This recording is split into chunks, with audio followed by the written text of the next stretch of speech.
Welcome to the Parent Ed podcast by Focus on the Family Singapore. Family life can be crazy and chaotic, so join us as we figure it out together.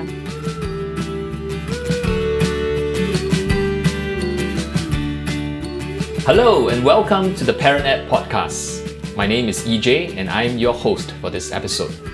In each episode of the Parent Ed podcast, we will be tackling questions that parents are asking about family life, parenting, marriage, work life, and more.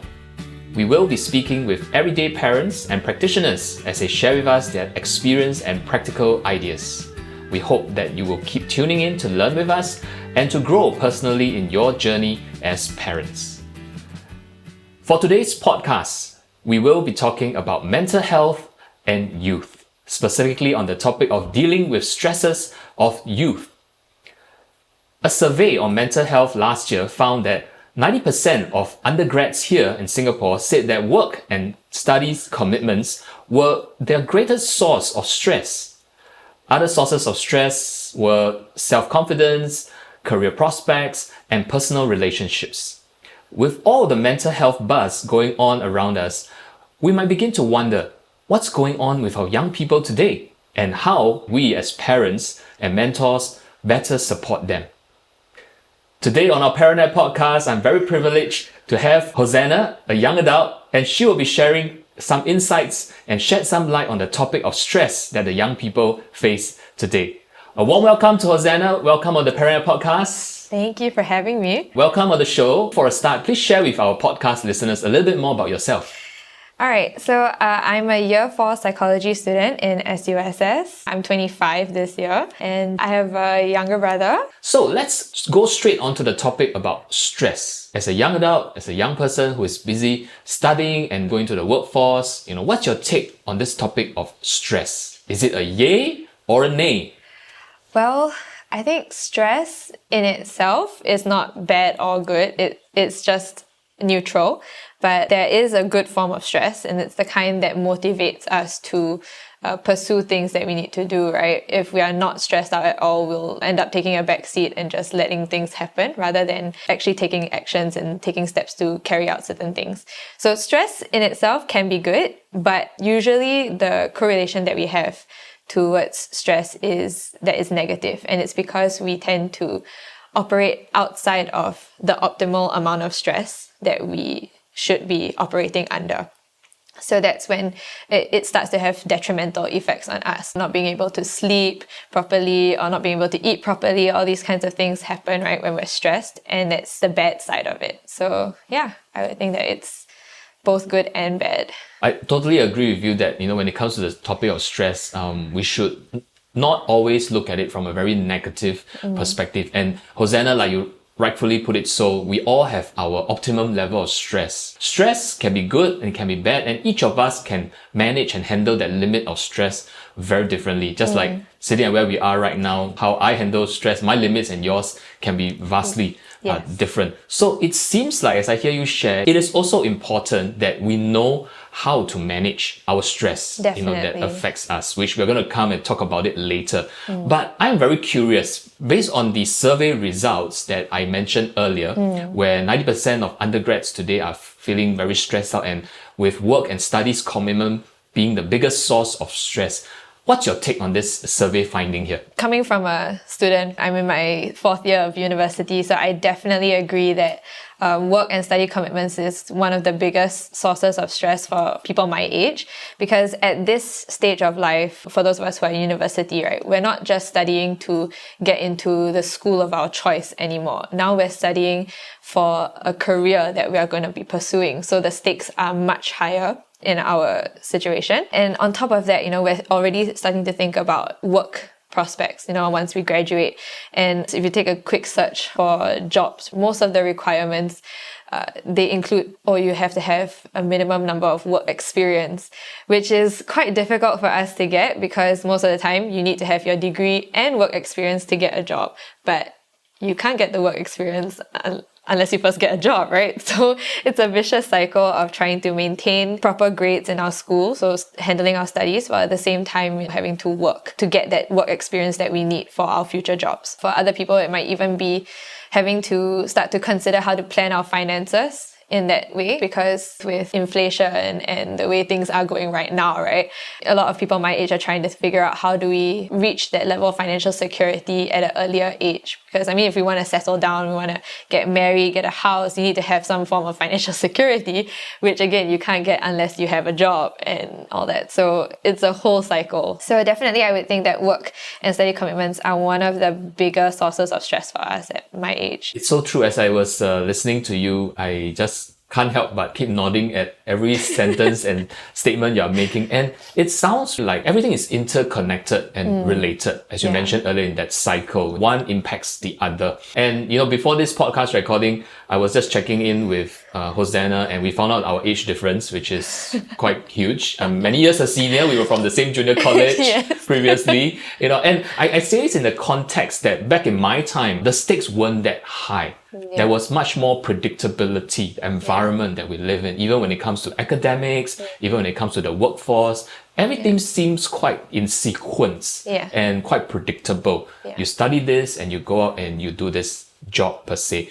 But right now, I won't mention how many years, but many years later with Hosanna in the picture, as a young adult preparing to go into the workforce and managing, the stakes are really much higher. And one thing leads to another. The kind of academics you study, prepares you for the kind of work that you're going to do, and the work can be very stressful, and that affects your pay, your salary, and then in future, it affects your savings. And you rightfully mentioned the houses, that you have the savings to get what you desire later in life, right? So I think the first note for parents, all of us tuning in, is to understand that times are very different today. And if I hear the heart of Hosanna, it's also really don't compare our time as parents when we were children versus where the kids of today are right now. So Hosanna, moving on with this survey finding, while work and study commitments are the biggest sources of stress for young people today, maybe from your own experience as you work closely with your peers and your friends around, where else do you think the pressure comes from? Is it solely just external pressures, or sometimes internally within themselves? Young people giving unknowingly or subconsciously putting more pressure on themselves, heavier demands too. What do you think about that? Well, definitely there's always external pressures, right? But I think that there's something about growing up in a culture where there's a specific path that you need to take to get to success. Primary school, secondary school, then you go into JC, you go to uni, and then you come out and you start work. So that's the usual path, but not everyone takes that path. And our culture doesn't really provide that sort of acceptance for people who deviate from the path. And that kind of pressure can also come out in our own way of dealing with it. We start putting pressure on ourselves to catch up with what is the norm. So for example, like for me, I'm a 25-year-old still in uni. For girls, right, usually will be out of uni by the time we're like 23, maybe 22, 23. So I'm already like 2 to 3 years behind my peers.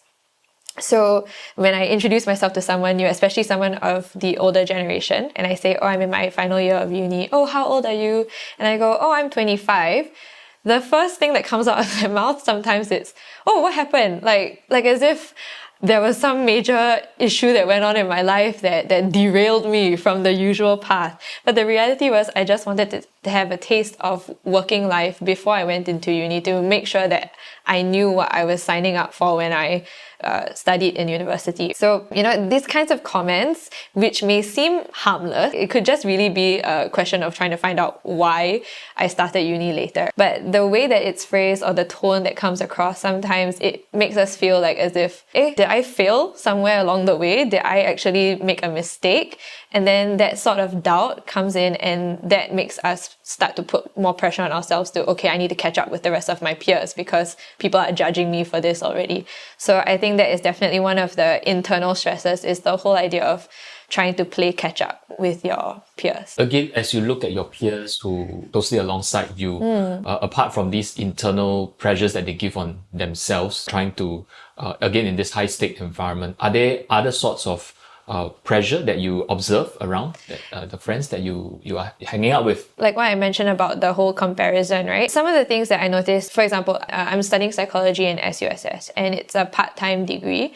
So basically the idea is that it's trying to cater for working adults to explore taking a degree in maybe a field that they were not specialized in. So it's supposed to cater in a way that we are able to maintain our full-time jobs, but at the same time pursue studies. It's supposed to give us the freedom to choose the pace at which we pursue our degree. We get to take maybe less modules in a semester if our work schedule is too busy. But the problem that I noticed with most of my friends who are working full-time is that they end up taking the same amount of modules as a full-time student in order to finish their degree in the same time. So instead of maybe 6 years for their degree, they want to finish it in 4 years, just like a normal full-time student.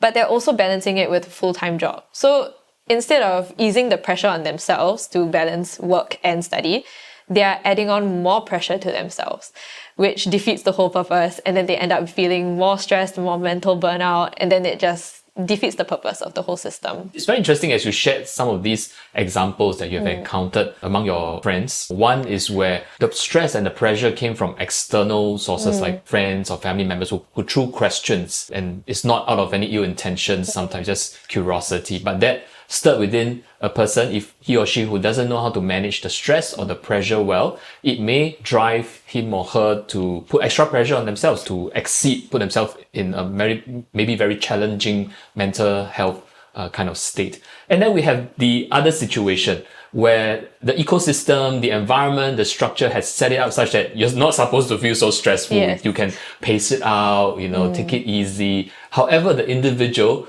wants to rush to complete his or her studies and then jam packs with the modules and coupled, like you said, with work and part. That makes a person even more tensed up and stressed up in that environment. And these are very common situations that we are seeing in the society, in your community of friends as well. And maybe I would like to ask you, as a young adult, are there ways to limit such sources of stress? Something that I've learned in psychology, I've done many research papers on how do you manage stress, right? It's one of the most common topics that we deal with in school. And something that I've learned is to try to kind of look at the problem that is in front of you, right? The thing that is stressing you out. And ask yourself, is this something that is within my control? For example, in the case of my friends taking on way too many modules while balancing a full-time job, this is something that is within their control. Then it comes down to breaking down the problem, right? Okay, if I cannot finish everything at once, maybe I should take less modules and focus on getting quality grades rather than finishing it faster. Then that way the pressure is relieved a little bit more. In that case, this is what we call problem-focused coping strategies, where we kind of break down the problem that's in front of us into smaller, more manageable issues or problems that we can tackle at the same time. And then there are things that are out of our control, things like, when people ask us these kinds of questions, it's not within my control, right, to stop this person, hey, don't ask me this kind of question, right? I can't control that, but what I can control is my emotions that come out of it. So it's what we call emotion-focused regulation and emotion-focused coping strategies. So things like regulating my emotions. How do I process what I'm feeling so that I don't feel overwhelmed? So a lot of these things, they require a lot of self-awareness and being able to reflect. So sometimes it can be a little bit tricky in the heat of the moment because it's like, okay, yeah, sure, I can break it down, but right now I'm feeling way too stressed out to even think about it, right? There are certain techniques that I've learned also, things like breathing techniques, something that you can do right there and then. If you start to feel, okay, my heart is beating a bit faster right now, I'm getting a bit more stressed, a bit overwhelmed, right? Then it's a moment to just go, okay, let me just take a breather, just deep breath in for like 4 seconds, then hold the breath there for another 4 seconds, and then release it out slowly. And that in itself is supposed to already help you to slower your heart rate, slower your breathing rate, and then that brings you to a calmer state where then you can properly start to reflect on the issue that's in front of you and then decide for yourself whether it is something that you need to use a problem-focused strategy or an emotion-focused strategy. Wow, I mean, these two handles that you've just shared with us, one was a little bit on the idea of like how we look at a particular matter, perspective taking, or a little bit of maybe sometimes cognitive reframing. And then the part that we talk about emotional regulation, so that we don't get so triggered or reactive so easily. And I like what you mentioned, and these are good tips for all our podcast listeners, even simple thing as just your breathing technique, just using those moments, that 5 minutes or so, regulating your breathing, but it helps to regulate your emotions. This is as candid as I can be. I would like to ask you, what you share with us, something that you personally employ for yourself too when you're going through stressful moments? Yes, for sure. I think the one that I use the most often is the breathing technique, because it's so easy and quick to do, right? Like in the moment, like even just now before the podcast started, right, I was feeling very nervous about having to share all these things, right? So all I had to do was just take a breather, just relax, just release the stress, and then I can focus on having a conversation, or later on, like with my studies, I can focus on, okay, all the deadlines that I have to handle. If I look at my calendar, it's so overwhelming with all the deadlines. I can feel very stressed out, but just breathing helps me a lot. And I think that's the other thing, the planners and stuff like that, right? It's more of my problem-focused strategies on how do I cope, right? If I know that I have these deadlines coming up, and I make sure that I spread them out to make sure that I touch all my subjects, all my deadlines, and meet all of them with adequate time for me to do my work, rather than leaving it to the very last day before the assignment deadline, go, oh no, I don't have time, and then I end up having to rush everything. Then of course that would be more stressful than if I took a week to do it. So that would be my problem-focused strategy. And then for my emotion-focused strategy, sometimes what I like to do is I like to go for a walk, especially in the evening when I feel very stressed out. I'll just go for a walk because of the nice cool breeze, and just plug in my headphones and listen to music while I'm walking, and that helps me to regulate my emotions. I'm a bit of a dramatic person, so what I like to do is I actually categorize my playlist according to feelings that I'm feeling. I mean, it's not so healthy to also ignore your feeling. You should validate your emotions. If I'm feeling upset, I'm feeling upset. So I have a playlist specifically called Sad Girl Vibes. It's like, okay, when I'm upset, let me listen to this, let me emo it all out, and then I'm ready to focus on whatever I need to focus on. So it's things like acknowledging your feelings, getting into that feeling, and really engaging with your feelings before you move on, rather than push it under the rug and then later on explode because it's been bottled up for so long. Hosanna, I like what you mentioned, that there's so many different ways that you employ to help yourself keep calm, relieve your stress, and you try out different ways, and they're very creative. You try out going for your exercises or your walks, even the playlist. I thought that was something very creative. I think if you're a parent listening here, sometimes when we see our children wired up onto the music and listening, we get a bit upset because we feel like, what kind of music are you listening to? But maybe for some of our children who are more musically inclined, in a particular way, this is their way of distressing. And that reminded me that for parents, as we talk about this stress and coping with stress, maybe we need to come back to understanding our child, who they really are, how their makeup are, their personality, because there are different strokes for different child when it comes to stress management as well. So I really love going for walks, one which you mentioned, because I personally can relate to it. I just go for my jogs after a busy day, and when I feel stressed out, whether about the days of work or what's ahead, it helps me to unwind, consolidate my thoughts too. So that's a shout out for all the parents here. If your child is feeling quite stressed, you might want to invite him or her out to take a walk with you, or a grocery run, and use those moments where you can have short chats and catch-ups with your child too. So I'm really so thankful that in this episode, as we talk about coping with stress and talking about young people, I get a young person on our podcast to share her experience. So before we wrap up, Hosanna, could you have some closing words to share with us, to the parents who are listening in? I think this would apply to whether you're a parent or maybe you're a youth listening to this as well. I know that in Singapore, our schedules can get quite busy and quite packed, but I do think that it's really important to just dedicate at least a couple of hours a week, whether it is on the weekend, just a couple of hours dedicated to really allowing yourself to do something that you enjoy, or something that helps you to really relax. Because you may not know this, but like just that short 1 or 2 hours of relaxation could actually refresh you enough to tackle the rest of the challenges for the week. And if you do this on a regular basis, then it doesn't feel so overwhelming all the time. So I think that is something that would be worthwhile to invest in. Thank you again, Hosanna, for sharing so much with us, just as it might have felt very stressful for you to prepare for this podcast. I hope that you don't feel so stressed out right now. I definitely don't feel stressed. I feel very relaxed and relieved hearing some of the strategies and the tips and your nuggets of wisdom that you have generously shared with all our podcast listeners today. So thank you so much, Hosanna. You. For more parenting resources, do visit our website at family.org.sg. We hope you can share this podcast with a friend or parent who may benefit from this episode as well. Do keep tuning in to the ParentNet podcast to learn and grow in your parenting journey. Until next time, have a great week ahead with your family.